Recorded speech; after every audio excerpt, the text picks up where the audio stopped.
Bismillahirrahmanirrahim. Assalamualaikum warahmatullahi wabarakatuh. Hamdan wa syukranillah wassalatu wassalamu ala rasulillah amma ba'd. Rabbi shrah li sadri wa yassir li amri wahlul 'uqdatam min lisani yafqahu qawli. Pada video kali ini kami dari kelompok 12 ingin mempresentasikan hasil kerja kelompok kami dengan materi misbehave pada peserta didik dan strategi intervensinya pada mata kuliah perkembangan peserta didik oleh dosen pengampu Ibu Siti Rehan SPD MPD. Selanjutnya saya akan memperkenalkan anggota kelompok kami. Yang pertama, Rahmawati S dengan NIM 200301500062. Dia sebagai pemateri pertama. Selanjutnya pemateri kedua, Nasrawati 200301500076. Selanjutnya saya sendiri sebagai pemateri ketiga. Nama Muhammad Ilham, NIM 200301500063. Dan pemateri terakhir Khairul Anan dengan NIM 200301500092. Selanjutnya saya serahkan kepada pemateri pertama, Saudari Rahmawati S. Assalamualaikum warahmatullahi wabarakatuh. Perkenalkan, nama saya Rahmawati S. Di sini saya akan membahas materi tentang pengertian perilaku misbehave menurut para ahli. Dunia pendidikan mengalami krisis kedisiplinan yang dilakukan oleh siswa. Ada beberapa perilaku yang buruk yang dapat mengganggu proses belajar mengajar di sekolah dan meresahkan guru yang mengajar, seperti mengobrol atau bercanda ketika proses belajar mengajar berlangsung, malas, melamun, dan konsentrasi mudah teralihkan dengan hal-hal yang ada di luar kelas. Perilaku lainnya yang sering muncul adalah ketika sudah bosan, beberapa siswa akan menggoda teman-temannya dan kadang berakhir dengan saling mengolok antara satu dengan yang lain, berjalan-jalan di dalam kelas dan tidak bisa tenang di tempat duduknya. Bahkan ada siswa yang berani beradu argumen dengan guru ketika sedang ditegur. Perilaku tersebut dapat disebut sebagai perilaku misbehave. Yang pertama, menurut Charles 2007, misbehavior adalah perilaku menyimpang yang mengganggu proses kegiatan belajar mengajar, seperti mengancam dan mengintimidasi teman, melampaui moral, etika, dan norma. Yang kedua, menurut Knowington 2014 mendefinisikan bahwa student misbehavior atau disruptive behavior merupakan tingkah laku buruk yang tingkat ringan seperti berbicara di kelas, menguap keras, menggunakan gadget di dalam kelas, hingga kasus yang lebih serius seperti agresi, amoralitas, atau penolakan terhadap otoritas. Yang ketiga, menurut Rehman dan Sadruddin 2012, misbehavior yaitu perilaku yang tidak tetap dan tidak diterima pada lingkungan tertentu. Misbehavior dapat mengganggu jalannya kegiatan belajar mengajar yang dapat merugikan diri sendiri maupun siswa yang lainnya. Beberapa misbehavior yang dilakukan oleh siswa antara lain yaitu bolos, menyontek, bully, berbicara ketika guru menjelaskan, berkata jorok, tidak sopan pada guru, dan lain-lain.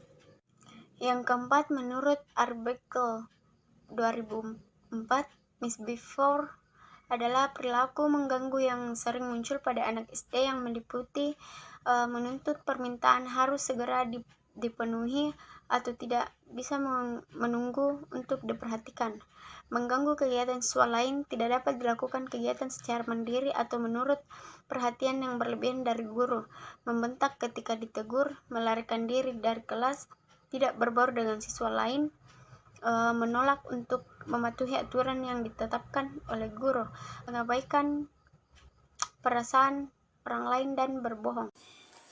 Baik, Assalamualaikum warahmatullahi wabarakatuh. Perkenalkan, nama saya Nasrawati dengan NIM 2003015000076. Baik, di sini saya akan melanjutkan pembahasan dari Rahmawati, yaitu pada bagian B, yaitu faktor-faktor yang mempengaruhi perilaku misbehave.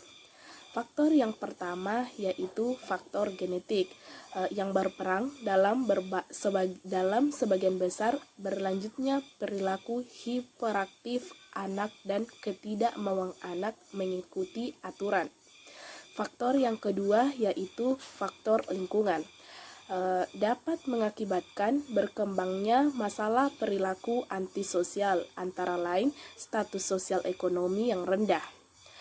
Status sosial ekonomi yang rendah cenderung memunculkan berbagai faktor risiko, baik lingkungan maupun tidak langsung terhadap perilaku anak. Lingkungan sosial ekonomi rendah sering berbahaya untuk anak karena dari lingkungan mereka mendapatkan contoh atau mood yang menunjukkan kekerasan atau penggunaan obat-obatan dan lingkungan tersebut. Mereka bersekolah di sekolah yang berkualitas buruk. Selanjutnya faktor yang ketiga yaitu faktor keluarga. Banyak faktor terkait dengan keterfungsian keluarga yang terbukti berperan dalam berkembangnya perilaku misbehavior, meliputi pengaruh kondisi psikologis orang tua, depresi pada ibu atau ayah, gangguan kepribadian, penyalahgunaan obat-obatan, perilaku antisosial, disfungsi pernikahan pasangan atau perceraian, konflik, kekerasan dari pasangan. Penerapan pola pengasuhan tentu menggambarkan kualitas interaksi orang tua anak. Dalam hal ini dapat berkontribusi terhadap berkembangnya perilaku misbehavior pada anak. Interaksi yang buruk antara orang tua dan anak dapat mempengaruhi berkembangnya perilaku tidak patuh atau agresif pada anak. Selanjutnya faktor yang keempat yaitu faktor jenis kelamin. Dalam sebuah penelitian menunjukkan bahwa anak laki-laki memiliki kecenderungan lebih tinggi dalam kategori misbehavior dibandingkan anak perempuan. Pengaruh gender terhadap misbehavior siswa berasal dari penelitian mengenai morning cortisol level. Kortisol merupakan hormon steroid yang dihasilkan kelenjar tubuh dan terlibat ketika seseorang merasakan tekanan atau stres. Hormon ini berkaitan dengan fungsi mekanisme tubuh seperti tekanan darah atau kadar gula rendah. Selanjutnya yang faktor terakhir yaitu faktor kelima, faktor temperamen. Berdasarkan pola temperamen, terdapat 3 kategori anak, yaitu easy child, difficult child, dan slow to warm up child. Anak yang mudah atau easy child cenderung memiliki mood yang positif dan terlihat bahagia, memiliki pola makanan yang teratur dan tidak teratur, serta mudah beradaptasi terhadap perubahan seperti lingkungan, situasi, dan rutinitas yang baru. Anak yang sulit atau difficult child akan terlihat sering memiliki mood negatif dan sering menangis, memiliki pola makanan yang tidak teratur, serta sulit beradaptasi terhadap lingkungan baru. Sedangkan slow to warm up child merupakan gaya temperamen di mana anak biasanya beraktivitas lambat, agak negatif, menunjukkan kelambanan dalam beradaptasi dan intensitas mood yang rendah. Terkait dengan perilaku misbehavior, anak yang tergolong sulit atau difficult child menunjukkan kecenderungan lebih tinggi untuk menampilkan misbehavior jika dibandingkan dengan anak yang mudah. Baik, selanjutnya saya akan menjelaskan dampak perilaku misbehave. Ada beberapa dampak dari perilaku misbehave, diantaranya yaitu pada siswa akan sangat berdampak buruk pada prestasi belajar di sekolah, karena kebanyakan siswa yang memiliki perilaku misbehave ini memiliki konsentrasi belajar yang sangat lemah, serta tidak bisa diam, sehingga ia akan berlarian atau ribut di dalam kelas, sehingga akan mengganggu siswa lainnya. Sehingga siswa lain juga akan ikut terganggu, dan konsentrasi belajar siswa lain juga akan ikut menurun. Perilaku selanjutnya pada misbehave ada beberapa dampaknya. Yang kedua, berdampak pada terhambatnya interaksi positif anak, baik di rumah maupun di sekolah, sehingga perlu penanganan segera karena sifat yang cukup urgent, dan dampak tidak hanya akan terjadi di masa sekarang, namun juga sangat berpengaruh di masa depan. Anak yang mengalami perilaku misbehave ini bisa saja ketika ia tumbuh dewasa, kelak ia akan menjadi pemuda liar seperti preman atau mafia jika perilaku ini tidak segera ditangani. Jadi, dampak dari perilaku misbehave ini sangat berbahaya karena akan berdampak buruk ke depannya, sehingga perilaku misbehave ini harus ditangani secepatnya. Baik, untuk cara penanggulangan atau cara mengatasi perilaku misbehave pada siswa akan dijelaskan oleh rekan saya. Terima kasih. Baik, saya akan melanjutkan materi dari Saudara Ilham, yaitu cara mengatasi perilaku misbehave.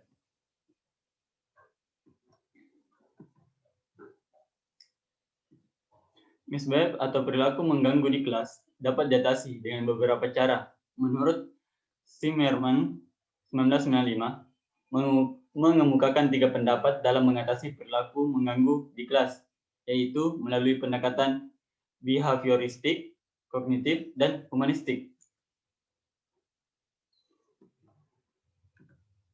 Pendekatan behavioristik yaitu yang pertama penguatan atau reinforcement.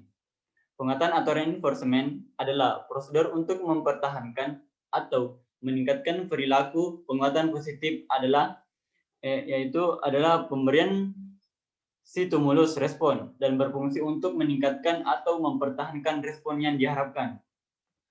Kedua itu hukuman atau punishment. Hukuman atau punishment itu pemberian hukuman bertujuan untuk menurunkan kemungkinan terulangnya perilaku yang tidak diinginkan.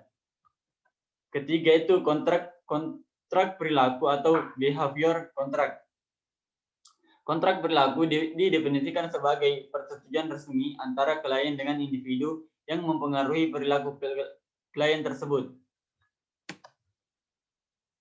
Selanjutnya itu pendekatan kognitif.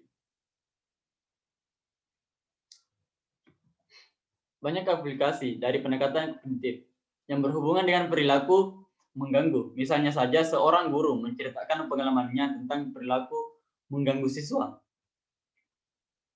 Dengan berbicara pada siswa, secara tidak langsung, alam pikiran siswa akan memproses, menggambarkan, dan belajar apa yang telah diceritakan. Tujuan dari pendekatan kognitif sendiri adalah membantu siswa belajar membangun sebuah cara-cara belajar, melatih siswa untuk mengenal apa yang harus mereka pelajari, serta meningkatkan frekuensi dan kualitas pelajaran. Zimmerman 1995-14. Selanjutnya itu dengan cara pendekatan humanistik. Bagi pendidik yang menerapkan pendekatan humanistik, seorang siswa mengganggu adalah sebuah indikasi bahwa siswa tersebut tidak senang atau mengalami pertentangan.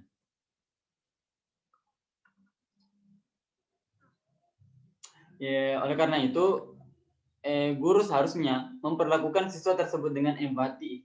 Cara ini dapat mendorong siswa agar mau berbicara dan berbagi tentang perasaannya. Dengan ditemukannya pemecahan masalah siswa, perilaku mengganggu tidak akan ditunjukkan lagi. Ya, itulah materi dari saya. Lebih dan kurangnya mohon dimaafkan. Saya akhiri dengan ucapan wabillahi taufiq wal hidayah. Wassalamualaikum warahmatullahi wabarakatuh.